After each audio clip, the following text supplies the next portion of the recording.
கொண்டு என்னை விடுவிக்கிறார். புரியுதா உங்களுக்கு?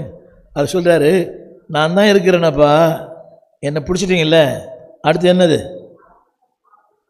எந்த நிலையிலும் என்னை பாதுகாக்கும் கர்த்தர். சொல்லுங்கள், சிலுவை வந்துட்டாலே எனக்கு பாதுகாப்பு தான். கரங்களுக்கு எத்தனை புரியுதுன்னு தெரியல. சிலுவைக்கு வந்துட்டாலே எல்லாம் ஒரு பார்த்துப்பார். சொன்னேன், நீ என்ன தேடுறீங்க, என்ன பிடிச்சின்னு போங்க, யாரை விட்டுருங்க. நம்மள என்ன சொல்லுவோம்? பாஸ்டர் எனக்கு ஒன்றுமே தெரியாது பாஸ்டர், ஒன்றுமே தெரியாது. அந்த அம்மா சொன்னாங்க, நான் கேட்டேன். அக்கா சொன்னாங்க, நான் தங்கச்சி கேட்டேன். ஏன்னா அவங்க சொன்னால் தான் நீங்கள் பதில் சொல்லுவீங்களாம். நம்ம அடுத்த போட்டு கொடுத்து தப்பிச்சுப்போம். ஆனால் இவர் அப்படி அல்ல, தன்னை அர்ப்பணித்து, அது மனித சுபாவம் தானே. அதாவது நான் பாதுகாக்கப்பட வேண்டும், நான் என்னை விடுவித்து கொள்ள வேண்டும், என் பேர் ரிப்பேர் ஆகக்கூடாது.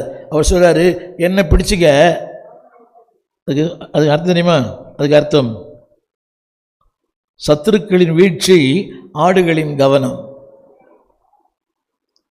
இங்கிலீஷில் அழகாக போட்டிருக்குது. சொல்லுங்கள், அவருடைய மேல் அவருக்கு இருந்த ஆசை என்ன? சொல்லுங்கள், இஸ் லவ். அவருடையவர்கள் மேல் அவருக்கு இருந்த ஆசை. யோசிச்சு பார்த்தீங்களா? எல்லாம் கரங்களை வச்சு சொல்லுங்களேன், என் மேலே ஆசை வச்சிருக்கிறாரு. அந்த அன்பு இல்லைன்னா, ஆபிரகாம் சொன்னார், அபிமேலுக்கு பிடிக்கும் போது அவன் சொல்கிறான், என்னை கொன்று போட்டு உன்னை உயிரோடு வைப்பார்களே. நல்ல கணவனா இவர்? இப்படி புருஷன் இருப்பானா? என்னை கொன்று போட்டு என்ன சொல்லலாம்? என்ன சொல்லலாம்? அம்மா நீ நல்லா இருக்கணும், நான் செத்த விட பரவாயில்லைன்னு. அவன் சொல்கிறான், என்னை கொன்று போட்டு. நல்ல புருஷன் இல்லை இவர்? மனுஷன்தான். புரியுதா உங்களுக்கு? எத்தனை புரியுது? என்னை கொன்று போட்டு. அப்போ பொண்டாட்டி மேலே என்ன இல்லை அவருக்கு?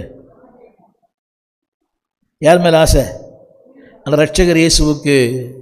என்னை பிடிங்கள், இவர்களை கரங்களை உயர்த்தி. பிசாசு தான் சொல்லுவார், நீ போராடுறிய, என்கிட்ட போராடு, என் மகக்கிட்ட போராடாத. தொடணுமா? என்ன தொடு, என் பிள்ளைகிட்ட தொடாத. என்னை என்ன வேணா பண்ணு, என் பிள்ளையை தொடாத. கரங்களை உயர்த்தி, எத்தனை அன்பு என்மேல், எத்தனை பாசம் என்மேல்.